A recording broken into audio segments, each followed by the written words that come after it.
Hello and welcome back to my channel. This is Anshul Dwivedi, currently an intern at GMC Azamgarh, and today I'm gonna sing for you.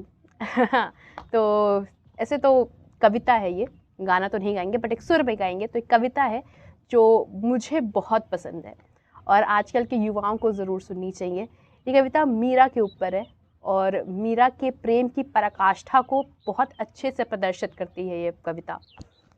तो इतना अच्छा मौसम है, देखिए hostel के छत पे हैं, मज़ा आ रहा है। तो अचानक से कविता याद आई तो सुनाते हैं हम आपको कि मीरा ने मूरत को जो सुलाया तो नटखट जाग के सो गया होगा, नटखट जाग के सो गया होगा। गोद के स्पर्श में मोद को पाकर कि गोद के स्पर्श में मोद को पाकर पाहन कोमल हो गया होगा, पाहन कोमल हो गया होगा। और मीरा ने प्रेम की बेल जो बोई तो कान्हा भी अंकुर बो गया होगा, कान्हा भी अंकुर बो गया होगा। मीरा ने अश्रु के मोती सजाए कि मीरा ने अश्रु के मोती सजाए तो कान्हा भी धागा पिरो गया होगा, कान्हा भी धागा पिरो गया होगा।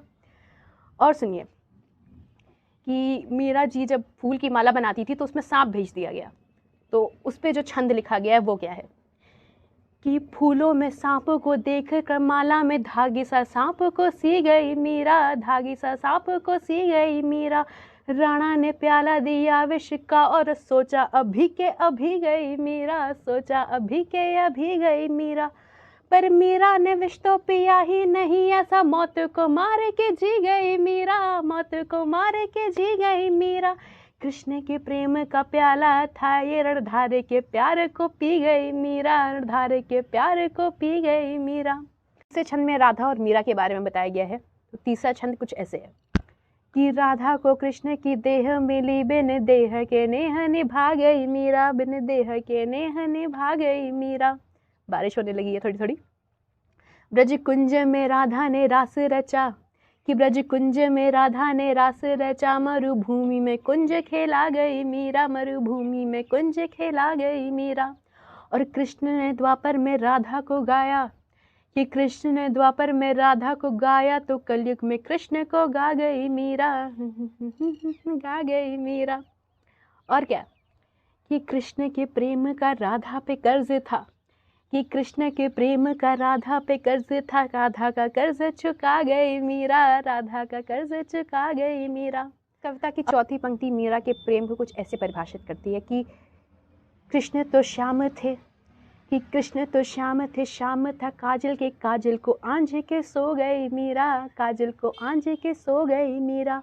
और श्याम के नाम को ऐसा रटा कि श्याम के नाम को ऐसा रटा, खुद गोरी से सांवरी हो गई मीरा, गोरी से सांवरी हो गई मीरा। और सुनना कि कंते के पंत में प्रेम के अश्रु की वृष्टि से सृष्टि भिगो गई मीरा, अश्रु से सृष्टि भिगो गई मीरा। और क्या है उस खेत के रेते में मोती उगे, उस खेत के रेत में मोती उगे, जिस खेत में बैठ के रो गई मीरा, खेत में बैठ के रो गई मीरा। ताकि पांचवी पंक्ति जो कृष्ण के भक्ति की शक्ति को प्रदर्शित करती है वो है कि राणा ने ओझा बुलाया, बताया कि भूत या प्रेत है मीरा के भीतर, गिरधर गिरधर की रटले तज घूंघट, घूमती है दर बेधर। जीभ पे गिरधर का नाम न आ सके, मंत्र कोई ऐसा मारिए इस पर। तो ओझा ने क्या किया, ओझा ने मीरा की आंखों में झांका कि ओझा ने मीरा की आंखों में झांका तो ओझा भी गा उठा गिरधर गिरधर, ओझा भी गा उठा गिरधर गिरधर। और छठी पंक्ति सुनिएगा, आंधे की घुंघरू जो नाची तो नाची तो नाच को नाच नचा गई मीरा, शाम की मोहनी मूरत देख कर मूरत में ही समा गई मीरा। और पीर में नैनों से नीर बहा, और पीर में नैनों से नीर बहा, वसुधा में सुधा बरसा गई मीरा, वसुधा में सुधा बरसा गई मीरा। और प्रेम के गीत क्या गाए कोई, और प्रेम के गीत क्या गाए कोई, जो गाना था सो सब गा गई मीरा, जो गाना था सो सब गा गई मीरा। तो ये थी मीरा के गिरधर की गाथा और ये बहुत ही प्यारी सी कविता है, ममता शर्मा द्वारा लिखी गई है। मुझे बहुत प्यारी लगती है, मैंने कई बार इसको सुन रखा है और मैं चाहती हूँ कि बहुत लोग इसे सुने और इससे अपने जीवन में प्रेरणा लें। बाकी जय Shri Krishna, have a great day and I will meet you in the next video. Until then, bye.